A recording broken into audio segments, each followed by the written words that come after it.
I never lose, either I win or I learn. Those are my only options, to whomever it may concern. About to be a hot topic, play with fire you get burned. Ain't nobody give me nothing, whatever I got better I earn. I never lose but I learn. I either win or Thank you for listening to the Strong AF podcast. This episode is brought to you by our Weight Loss Transformation Masterclass.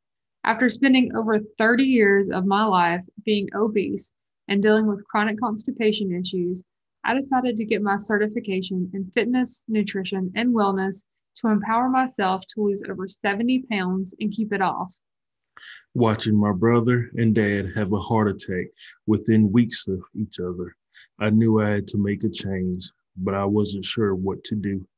After researching and studying to get my certification in fitness, nutrition, and weight loss management, I was able to use this knowledge I gained to lose over 80 pounds and keep it off. Now we're passionate about helping others to avoid the same mistakes that we made and changing the world through holistic health and wellness. So our approach is focused on mindset because overall health, including our mental health, means everything to us. Imagine waking up with more energy than you imagined possible, no longer worrying about digestive issues and bloating. We're here to show you how to ditch the fad diets and make small changes in your lifestyle, which will make a massive impact on your quality of life. These are changes that you will be able to pass on for generations to come. Go to veganstrongandfit.com/masterclass today to sign up for your free masterclass and get started on a happier, healthier journey. Hey guys, welcome back to another episode of the Strong AF podcast. I'm your host, Ashley. I'm Yuri. And tonight we have on two very special guests. We have Jamal and Asad, and they are with foefitness. So welcome, guys. Yes, thank you.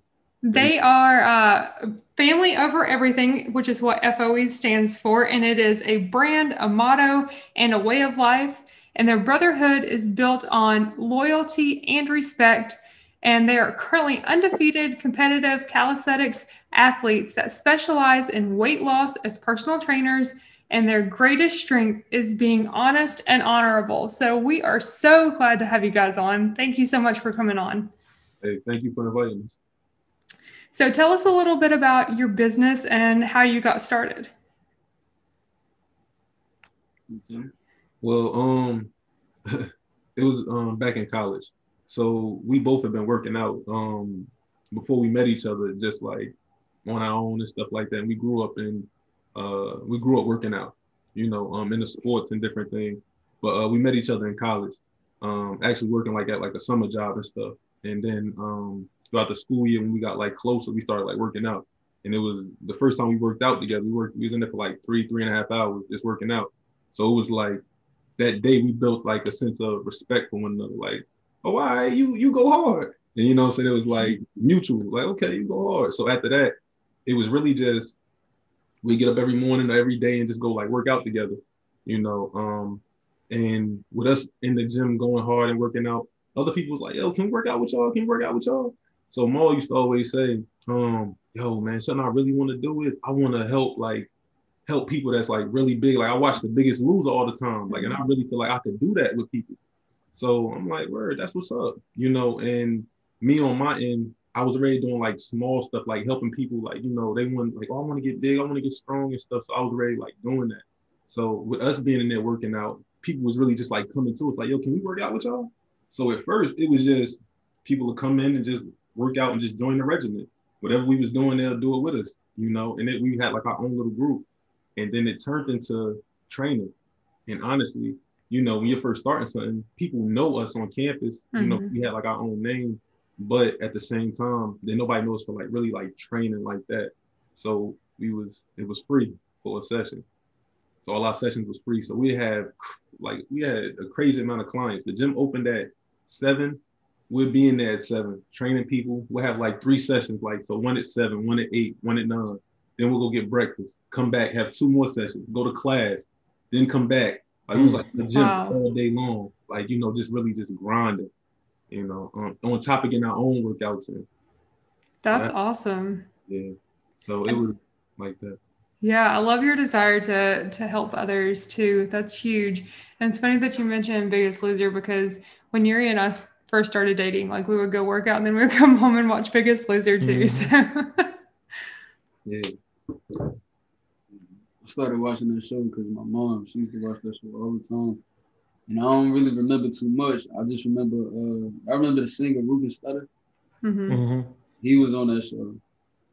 And I seen like he had a dope transformation. And I just never forgot the show. And I'm like, man, that'd be dope, because I seen how the confidence, Mm-hmm. you saying, you evolved after the show and everything. I'm like, man, that'd be dope to help these people get to that place. And we was just like in the dorm rooms, like, damn, bro, what we gonna do? Like, we always kind of felt like we could do whatever we put our minds to, Mm-hmm. because, you know, what we actually wanted to do that we was passionate about. It wasn't really about money.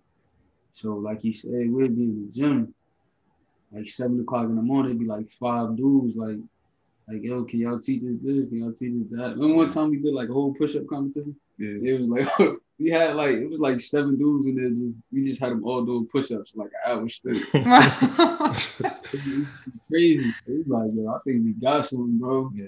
And be honest, like, we was consistent with it. They was consistent with showing up. And after a while, we like, we gonna have to get paid for this. Yeah, y'all putting a lot Yeah. of time in there, boy. So how did you transform that from those free sessions into a business? Tell them how much we charge. That's the research. I ain't gonna front. We ain't had no yeah, we was shortchanging ourselves. We just leave it there. I ain't gonna say the number. It's kind of we was definitely shortchanging ourselves in the beginning. But we Y'all learn quick though, I'm pretty sure. We good now. But you were saying, how did it transition from and it was really just, we spent so much time in there, like at the same time we still in college. So you in college, you still living like a college lifestyle. Mm-hmm. So we not going to sleep at 2 or 3 o'clock in the morning, and we still got to get up and do sessions, or we got to get up in there and go work out ourselves, you know. So it'll be times where you up to 3 o'clock, or I'm up to 3 o'clock, and we got to be up at 6:30, and I'm calling him, and he like, man, I ain't going front, I'm not going to make it, or vice versa. Mm-hmm. And it's like, then as soon as you say that, it's like, bruh, the gym is the same amount of, like, the same distance for both of us, you know. Mm-hmm. He's like, all right, bro, I can't leave you unstuck. And it'll be vice versa, like, all right, I can't leave you unstuck. Yeah. You know, so when you get to that point where it's like, all right, we're spending so much time in this gym, we have to start charging.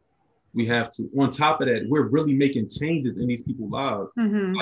Like real changes. You can see it, like body, you know what I'm saying, gaining body mass, you know, getting stronger, people losing weight, basketball players getting better and stuff. Mm-hmm. So we was doing a lot, and we was touching everything, you know. So it was like, yeah, we have to start charging for this. Yeah, most definitely. And then when you start charging too, like, not only does that help you be able to provide more for them, right? Because I mean, you can't continue to do everything for free, but at the same time, it makes others value what they're doing mm-hmm. with you more. So the days like you were talking about where you just didn't feel like getting out of bed, when it's free, it's easy to just skip it. But when they're paying for that, it makes them value it more. And they're like, okay, no, I got to get up. I got to go. Yeah, because they're probably thinking the same thing. It's free. They're doing it for free. They're going to be in there next week. I ain't even got to go in there today. Mm-hmm. But they got a price tag to it. Yeah, it's like, yeah, we got to give it our all. We got our money on the line. So we definitely got to see these results. It's all on us. Yeah, but it makes you want to be a better trainer too, because you don't want to rob nobody. Yeah. Right, exactly. We not into that. So it's like, whatever we encounter a lot of people with different body types. So it's like, man, how do we get this person that's built like this? You know what I'm saying? How do we fix this? Like, how do we do this? How do we tell this person to eat? And so we had to do a lot of research. Mm-hmm. We made some mistakes too, but we learned a lot and we fixed it sooner than later. And we had some good transformation. And that's I think awesome. The best example is us, honestly, because we played so many different sports and we put our bodies through so many different things that now we can do anything, and we're never out of shape now. When I say out of shape, I mean in top shape. Like, we're always in top shape year round, and that comes from practicing what you preach. Oh yeah. And I think a good example was we talked about earlier, like those competitions, like how you mentioned earlier, Ashley, like those competitions, just like we were saying, like that getting in shape for that is just like it's so different. Yeah, it's different. It's a little crazy. How'd y'all come across that? Like the whole competitions and everything? Shit, how did we come across it? Mm-hmm. Man, I was at this gym. I was at this bodybuilding gym. And shout out to my homeboy Bo. His name Team Easy Money MVP on Instagram. Me and this dude was in the same gym working out for probably a year, over a year. But we never said one word to each other. Like we just look at each other and just do our own thing. We just never spoke. And one day, I'll never forget, it was December 31st, 2008, the last day of the year. And somebody was like, yeah, he's training for a calisthenics competition. I'm like, oh, no, we got to talk today, bro. Like, what you doing? Because I've been doing calisthenics all my life. So I'm like, nah, I know what this is. I'm good at this. What you doing? And he told me about a competition. And after that, I put the weights down. That day, December 31st, I stopped taking weight seriously. I was eating 6 times a day, trying to get big and get my bench press. I'm like, yeah, this is over for this. I started catching, my face was breaking out from eating all this food. Yeah, I'm not doing this no more. So I put the weights down, and ever since then, it's been strictly calisthenics, strictly. So tell us a little bit about these competitions, because we've seen them on YouTube and they're amazing, but I'm sure a lot of our listeners out there aren't sure what these competitions are like. Hold on, before you get into it, I'm gonna tell you what I thought when I first seen it. Cause I seen it was y'all was doing like the full body pull up on the monkey bars or whatever. I seen it, I was like, damn, how many he gonna do? And then you came there, you run to the other bar, you doing your dips. I said, damn, he got weights on the back. Then my son looked at him. Then he came back, started doing this, and then push-ups and everything. And my son was just looking at it like, oh my goodness, who are they? I'm gonna be honest. The calisthenic world, when it comes to pull-ups and muscle-ups and stuff like that, that's really Maul's that's his domain, the pull-ups and muscle-ups. He's really good at that. So they did an in-house battle. And the in-house was just kind of a friendly competition and stuff. With the first one.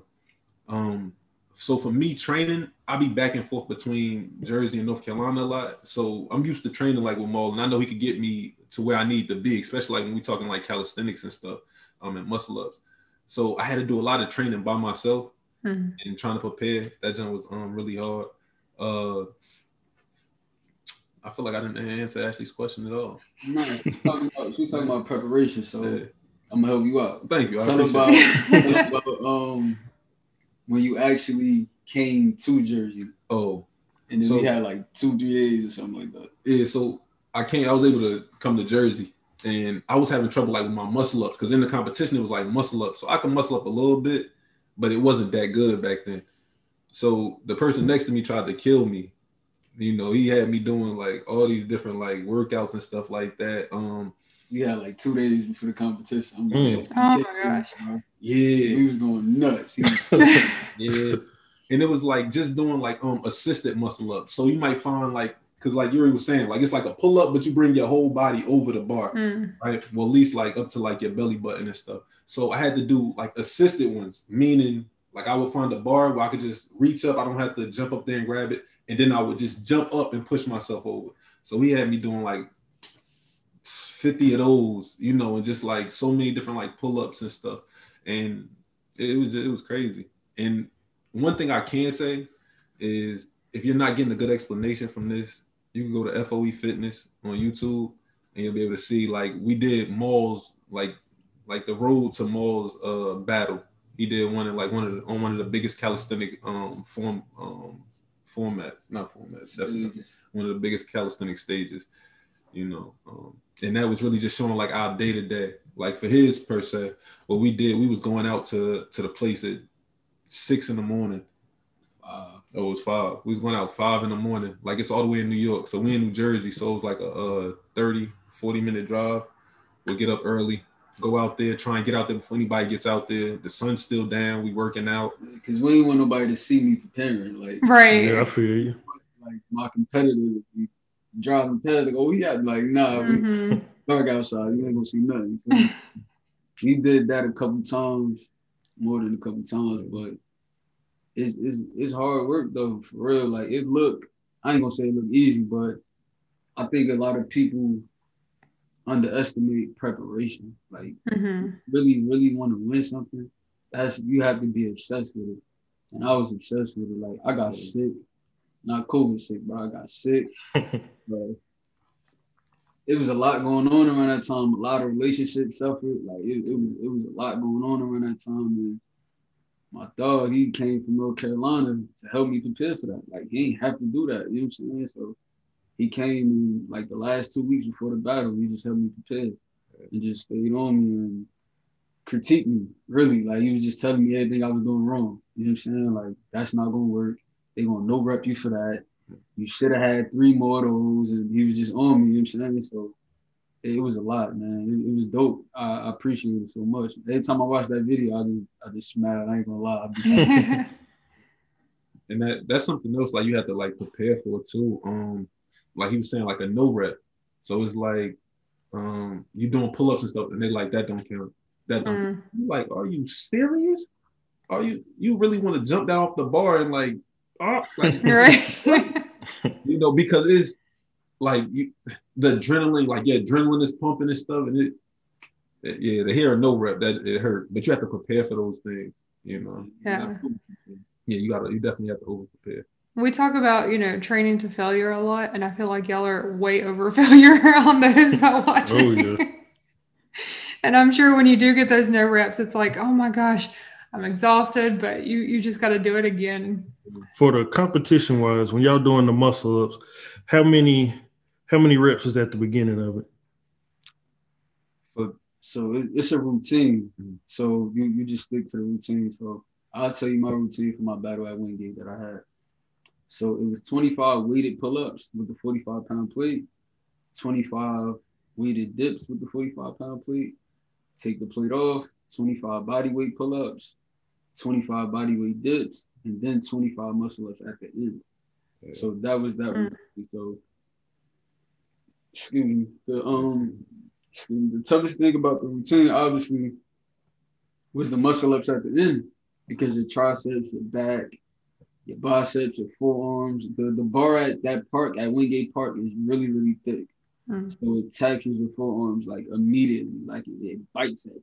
Like every rep, you can feel your grip going. You know what I'm saying? So that was the routine, man. It was a tough one. It was a tough one. It took me like, I think my best time in training, it took me like 8 minutes and 30 seconds to do it. And that's my best time.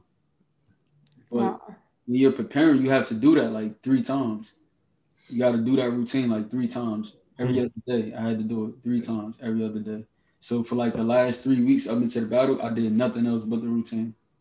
Yeah, I was on. Mine was 5 muscle ups, 50 push ups. What was it, 25 pull ups? I kind of forgot. But let me tell you what. So and I made his routine. So it was like 5 muscle ups, 50 push ups, then it was 25 pull ups, then it was 50 dips, and then it was 5 more muscle ups. Then it was like 20 burpees, I think. 25 burpees. Okay. And 25 burpees.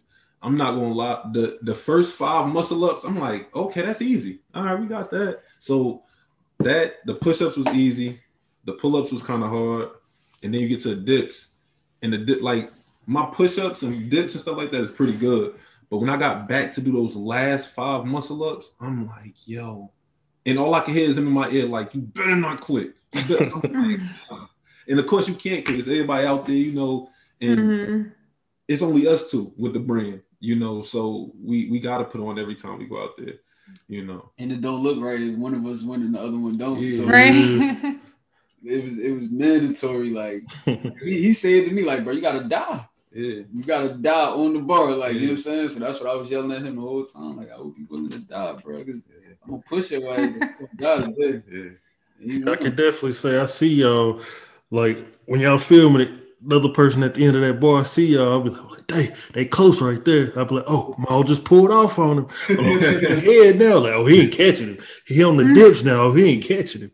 And I'm like, damn, they still going? Damn. That was the thing about my battle though. Like if you watch it, it was close. Like to the last movement or whatever, but we kind of prepared for that too. Like we prepared for him to be in the lead. That was the game plan. Like I can imagine that this guy, he was like a naturally bigger guy than me. So I can see him being better at the weighted reps than me. And I was like, that's cool. But when we take the plate off, it's gonna even out the playing field, but he still might be ahead of me a few reps. But when we get to these muscle ups, this is my strength, and this is what I have to shine at. You know what I'm saying? So we put emphasis on the muscle ups the whole training. Yeah. So after I would run my routine like 2 or 3 times, I would do weighted muscle ups. Yeah. So I would put on like a 12-pound vest and just do muscle ups. Just do 25 more muscle ups after doing the 25 body weight muscle ups. Yeah. And I think that's what gave me the extra, you know what I'm saying, extra kick at the end too. Yeah. And this sounds crazy, but it's one of those things you have to be careful, like to train hard, but to not overtrain. You know, like he was saying, like he used to have me do like when I came out here, he had me do my routine like 2 or 3 times. And when I was in North Carolina and I was getting like nervous and it was getting closer to that date, I'm like, oh man, like, yo, what I'm gonna do? I'm still struggling like with these last bit of muscle ups, like what I'm gonna do. So what I did was I went to Dick's Sporting Good and I went and bought like a 20-pound weight vest. The worst idea he ever had. And I didn't ask Maul because I knew Maul was going to say, nah, don't do that. Don't do that. Yeah, don't do that, right? So I went and I did it anyway. And I'm doing pull-ups. I couldn't do muscle-ups with him, but I was doing like pull-ups. I was doing push-ups, dips, everything. And I wound up messing my biceps up. Oh, gosh. So I overtrained my muscles and my muscles wasn't prepared for that. It's like, whoa, what are we doing? Like, we don't do this much weight. So the weight vest was too heavy for me, and it wound up like I messed my biceps up. Like I might have strained them a little bit, and that was something I just had to deal with during the battle. You know. How close was that to your battle? Probably like 2 weeks out. Oh man. Something like that. That explains what I seen in the video where you was over there shaking your arms out and everything. Yeah. Somebody please help me. Yeah, for real. But yeah, like you just gotta be careful, like not to overtrain. And like he was saying, it really it do take a strain on personal relationships if people are not understanding it. Because now you really zoned out. Like every day, I'm working out every day. I'm doing push-ups, I'm doing I'm doing something that's pertaining to this battle. You know. So yeah. Yeah, I'm sure that definitely does put a strain on it. Yeah. And you know, it's good that you guys have each other to motivate and support. And that's what, I mean, Yuri and I are really thankful for, is having each other. But for people who you've worked with, clients that you've worked with that don't have that support at home, what kind of recommendations do you have for them? Because I think motivation and having that person there for you is huge. It is. One thing I could say is so crazy. Something a lot of people don't know. We went to school for like we got degrees in like counseling and psychology and stuff like that. It's crazy, but you really are a counselor when you have these sessions, you know. And it's really just trying to speak, of course, positivity into them and make them comfortable with themselves, make them comfortable inside the gym when we're not there, you know. And our lines are always open. You know, if they want to call and they want to talk and stuff, because the hardest part is really just getting up and getting to the gym. That's really the hard. Once you're there, it's like, all right, I'm here already. I might as well work, you know. And I say that to say, like, I look back at videos of like Yuri when I see him, yo, I'm out here in the rain. It's raining outside, but I'm still about to go get it in. Like, that's big. You know how hard it is? It's hard enough to get up and go run. Miles to get up and go run in the rain and it's cold. You know, but I would say what we do when those people don't have people, you know, I think they understand we built those relationships that we're those people, you know, for them. And we also just try and breathe life into, you know, like our clients and stuff, and breathe life and breathe confidence and stuff like that into them, you know. I would just say find something. When I say find something, I mean find something that actually pushes you and not just motivation, I don't really like the word motivation. I prescribe to like inspiration more.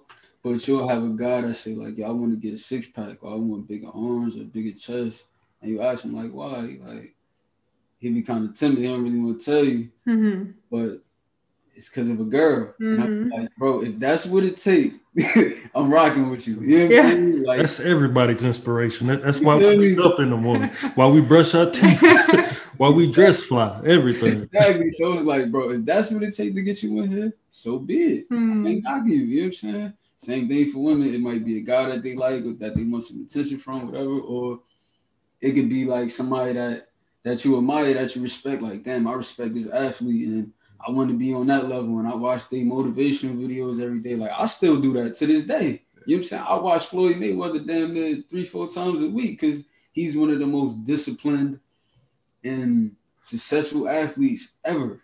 You don't have to like him personally, but I still get inspired by watching that to this day. So find something. That's it. I just find something to make you get up and just go. That's true. Yeah, that's great.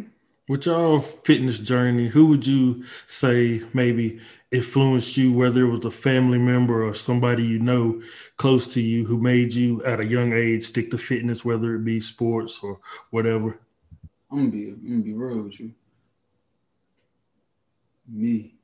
I'm gonna be real with you. It's really me. Like, I always, it's gonna sound real cocky. I don't even like how this sound already. It's just confident. Yeah, but I'm gonna be real with you. Truth is the truth. Yeah, man, it was really myself, just like kind of being like the underdog and just being outnumbered a lot of times, being a short guy, and all my homies like him, they all 6'3", 6'4", 6'5". So I'm like, man, I gotta be smart and I gotta be tougher than everybody.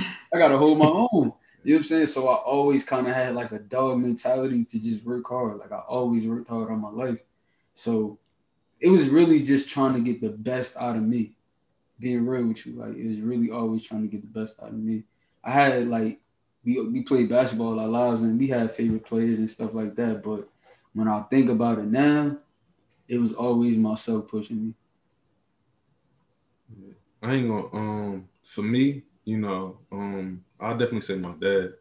Like Yuri probably don't even know this. It'd be times like I couldn't even come outside if I ain't do 200 push-ups. Oh, I know that. That's why I asked. I knew who you was gonna say. If you weren't gonna say it, I was gonna bring it up.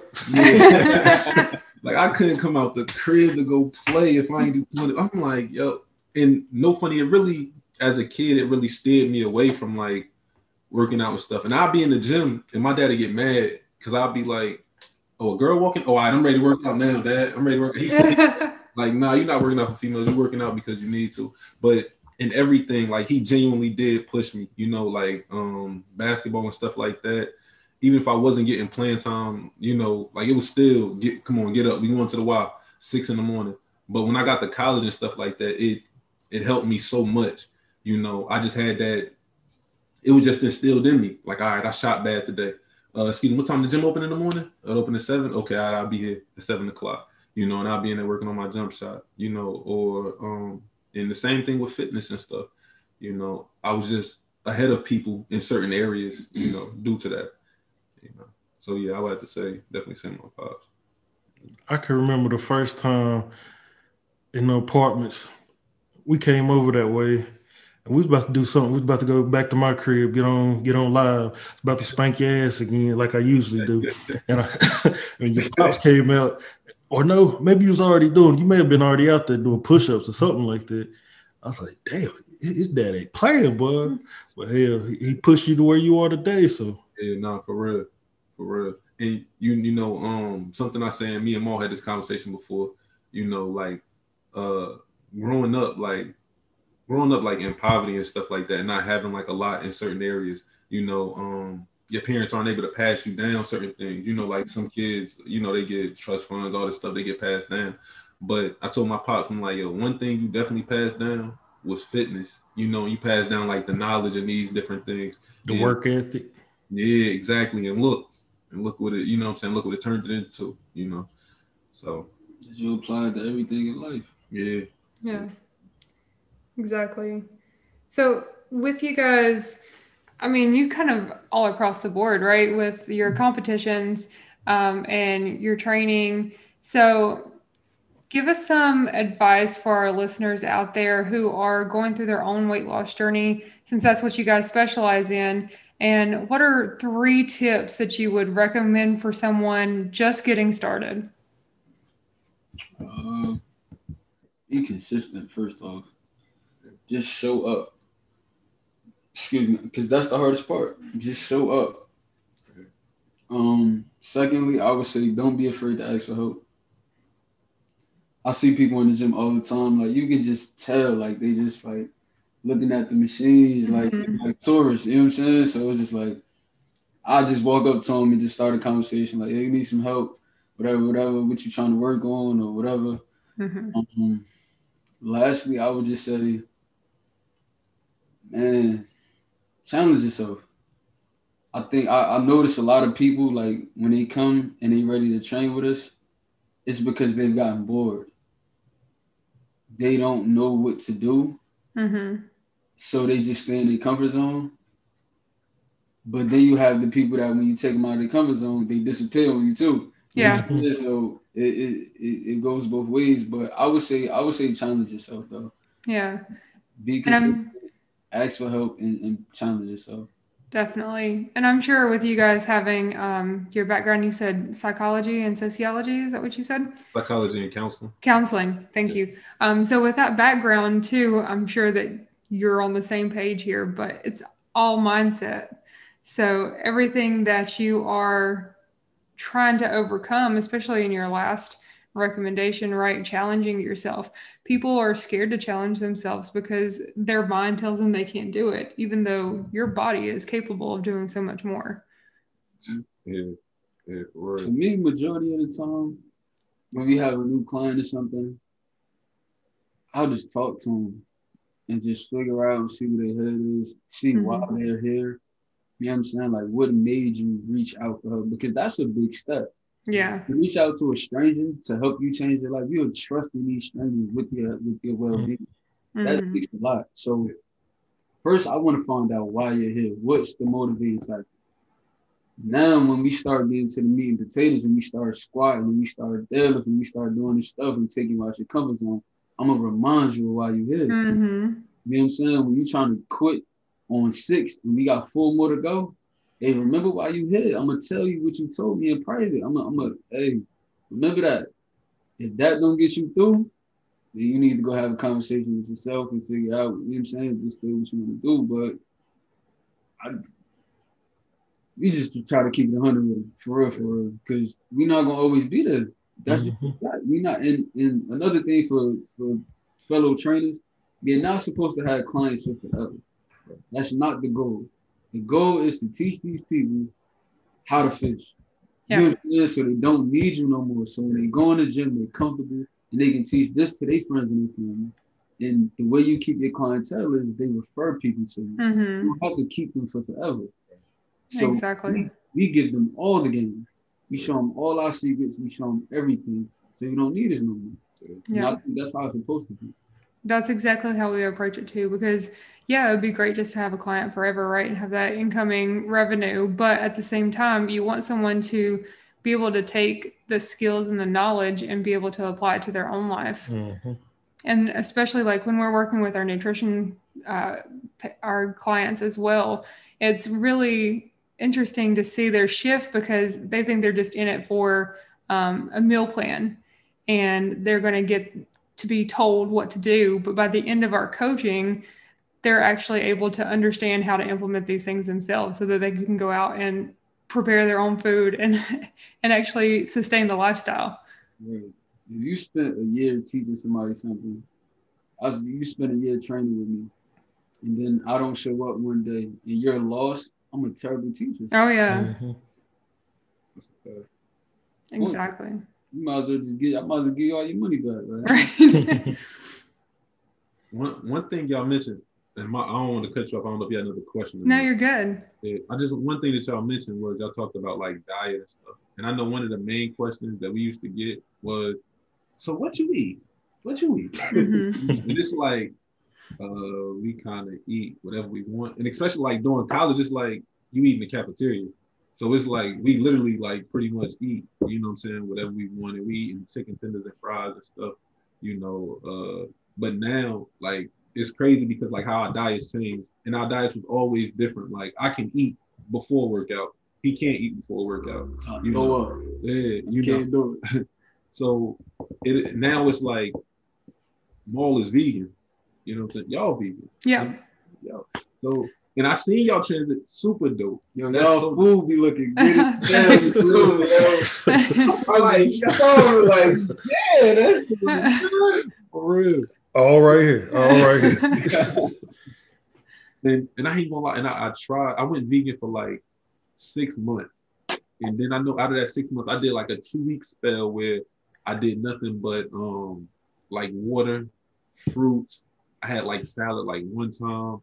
And it was like just Brazil nuts. Then I was bleeding on the inside. I went vegan out of nowhere, like out the blue. So I was like, "Hold on, what you doing?"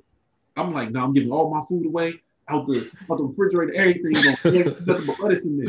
Like, you're crazy. Like you done fell amongst your head because he was already vegan.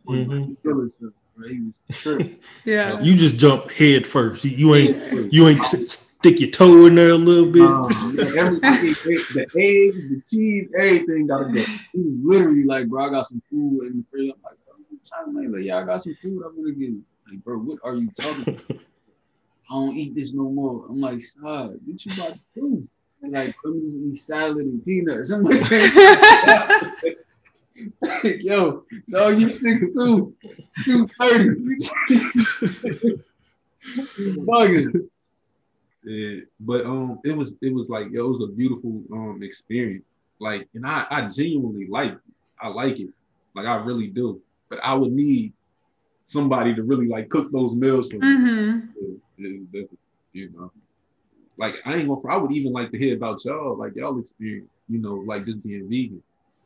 Yeah, so I would say within the past, it's not even been a year yet, and the changes are incredibly huge all across the board. So I gained energy, I would say, within the first week after my body detoxed from the animal products. It was like that 5th or 6th day I woke up and I was like, I don't even remember having this energy before I ever had kids. It was crazy. It was like not even regaining energy. It was just a whole new energy I had never felt before.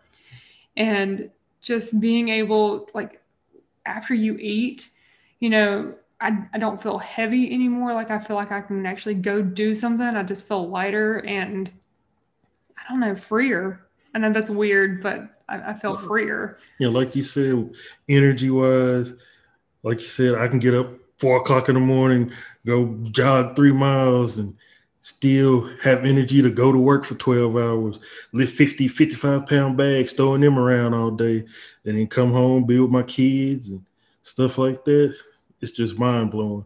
Because if in my life, being at my heaviest, 331 pounds, I never would see myself being vegan, where I'm not eating chicken wings and this and that. And I know when we started, I never would have thought I would like tofu, because I was like, man, it ain't got no flavor. It don't taste like nothing.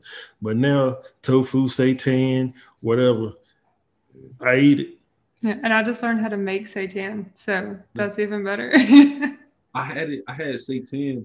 I don't know if we was at the restaurant, but they put in like I think like a Philly cheesesteak. So it was like the cheesesteak. It was seitan. I never tried it. I'm gonna have to try doing it that way. We made some sausage the other day. It was absolutely delicious. Yeah. So those are like the biggest things I would say. Oh no, you know what? The biggest part that Yuri didn't even mention is that since going vegan, he's no longer on his blood pressure medication. And before, so like a few months before that, we were in the ER because his blood pressure was, I feel like it was like 180 over high 150s. It was ridiculously high. And having to see your husband hooked up on an EKG machine that early in life is terrifying, especially after, you know, his older brother had just had a heart attack and his dad had a heart attack. And a stroke. Well, 2 strokes. So I still want to head down that same path. Hell, I had to do something to stop it. And so I listened to a podcast and the woman said chicken is the devil.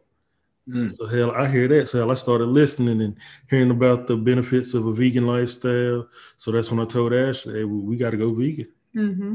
That's good, bro. Salute, For real, yeah, definitely. Save your whole family, you know what I'm saying? His transition was more like Asad, so he like jumped straight into it pretty much. Yeah, because I cut out caffeine, sugar, all of it. I remember probably about 5 days into it, I was at work like, oh my goodness, my head killing me. I got a migraine, body aching, feel like I got the flu and everything. I'm over here telling my supervisor, man, I gotta go home. He's like, nah, man, just go in there and get you something to eat. Just go get you some chips, go get you a burger, go get you a sandwich. I'm like, nah, man, I'm good. Then probably about 2 days later, I woke up like, oh damn, I got energy. I'm ready to go. I ain't even ate nothing. I'm ready to go. Just mind just clear, just focused on whatever. Bro, when I first was vegan, it was beautiful. But I used to work overnight. And I had so much energy that I never slept. So I had to start eating fish again. Like I had to, because I had stopped eating carbs too. That was another. I cut carbs out completely. So I had to start eating bread and rice and stuff again, or I would never go to sleep. And I was like, yo, this is the cheat code to life. Like, I really felt like I had unlocked some special. Yeah. I was like, I want to tell everybody, like, exactly. yo, this is it, bro. Put that shit down. Yeah. You'll feel great. You know what I'm saying? But it was just, man, it was amazing. And being back on it now, like, even for my battle, I was eating fish for like a couple of weeks. And I'm like, I want to put on some more weight. We had weighted reps in this competition. I had the 45-pound plate. My body rejected it. It was like, nah. So it was just like, I'm never going back. I'm never going back. I'm sticking to this. That's awesome. How long, when you first started, how long was you vegan? I was pescatarian for like 3 months. I remember I went to some spot to get some wings. It was like 50-cent wings and so I'm like, damn, I can't get no wings. Yo, that is the worst. Out when you vegan, oh my God, that's the worst. It was like 50-cent wings that night, yo. I'm like, bro, why you bring me here? I was pescatarian for like 3 months, and then I'm like, yo, I don't really need the fish. Like, I just felt like I can do without it. And I just stopped. And then I went vegan for like 6 to 8 months, I believe. And then I had hit like a little rough patch, and I started eating bad again. And then I got back on, and then I never fell off again. Yeah. When we started, so the goal actually for us was never to really go vegan when we first started the journey. It was to go pescatarian. I'll tell them about that because that was funny. Because after I heard it or whatever, I started thinking, like, yeah, man, I can give up meat. And I started thinking, damn, November, Thanksgiving come around. I was like, I can't have just a slice of turkey or something like that. She was like, no. If we gonna do it, we gotta do the whole thing. So we started off pescatarian. Yeah. And then we got to where we were eating like 1 or 2 meals with fish in it a week. And I was like, if this is all we're doing, like we could do without it. It's not that big of a deal. Yeah, there's no point. Yeah. I wish, man, I know y'all in North Carolina. There's this spot in Jersey. They got like vegan wings and they made out of mushrooms, right? Oh, that sounds heavenly. We had to call the chef like, like, what's in here? This chicken. This is like, yo, a lot of you know. I don't want to say the name of the restaurant because they ain't sponsoring us now. But it's amazing. Yeah, if we didn't tell somebody that these weren't made of meat, they wouldn't know. Yeah, for real. Oh, gosh. No. And I can tell when something is off because my stomach reacts immediately. Like, I'll be like, yeah, it's time for me to go home. I'm out of here. You feel me? But that wasn't the case at all. I can eat those things all day. Yeah. All day.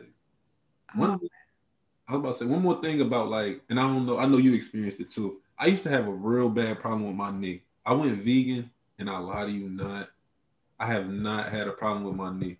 That's huge. And it was like so mind-blowing because it was bothering me for years. I'm like, dang, that tear ACL or something like that. I went to the doctor, they like, nah, you just gotta strengthen it, you gotta work on this stuff.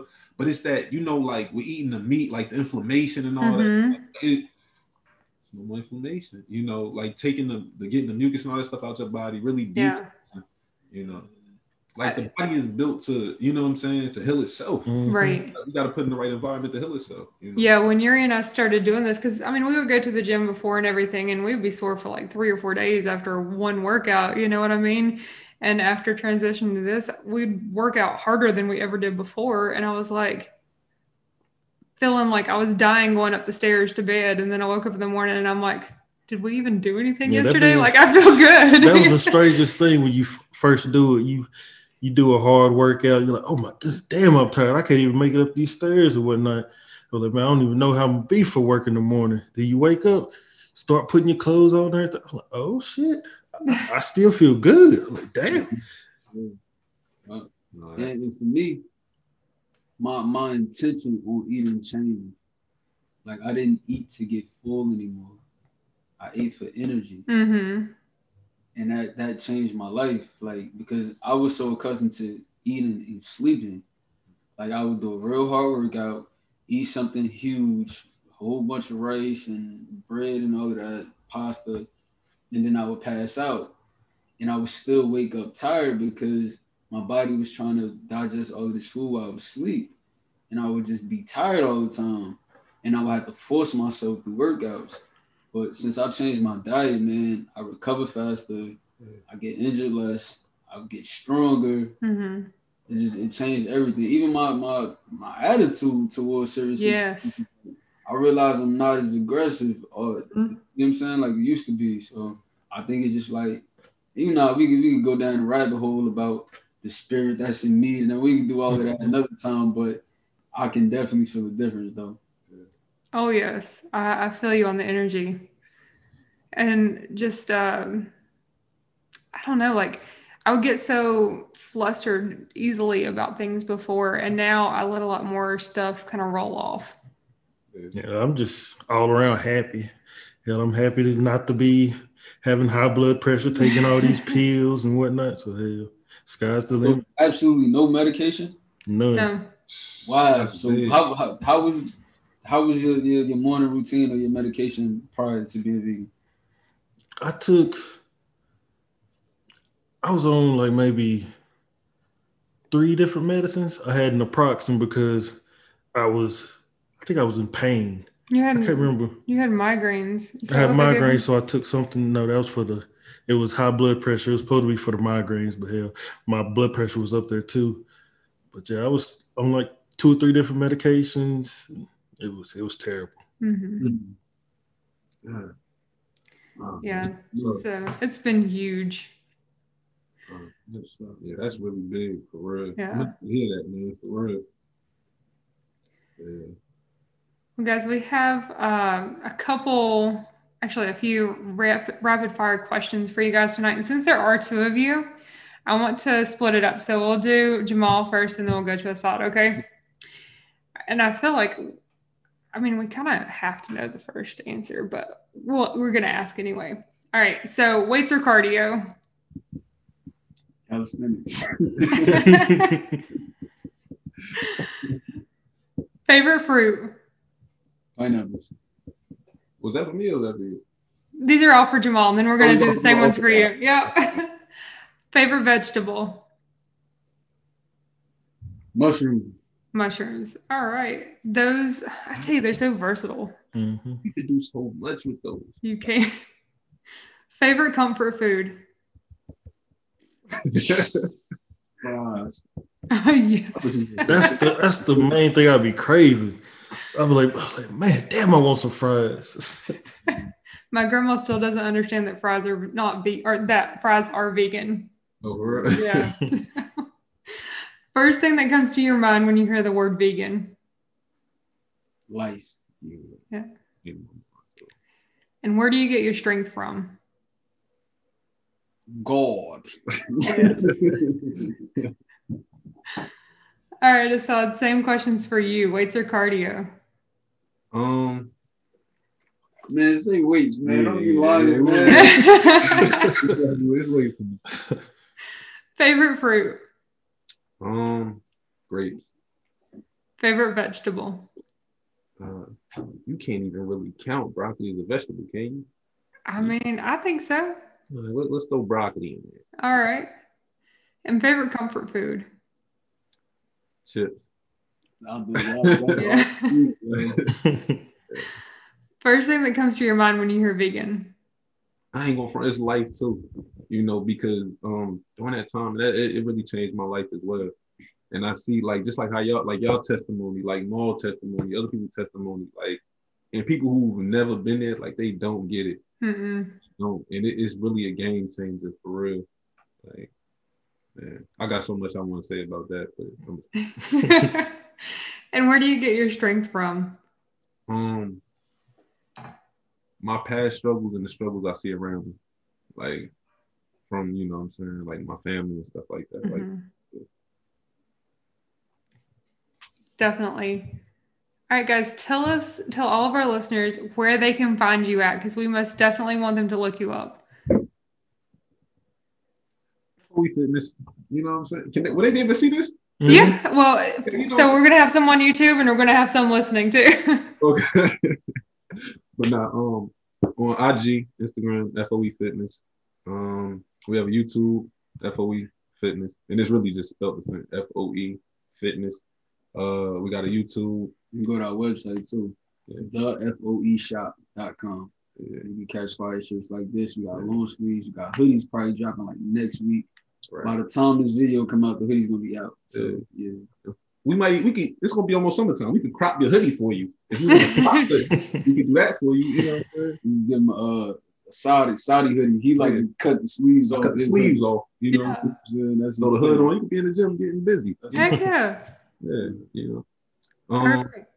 And we'll include all of everything in the show notes too. That way everybody can make sure to find you guys. Nah, thank you. Ashley, Yuri, we definitely appreciate the love.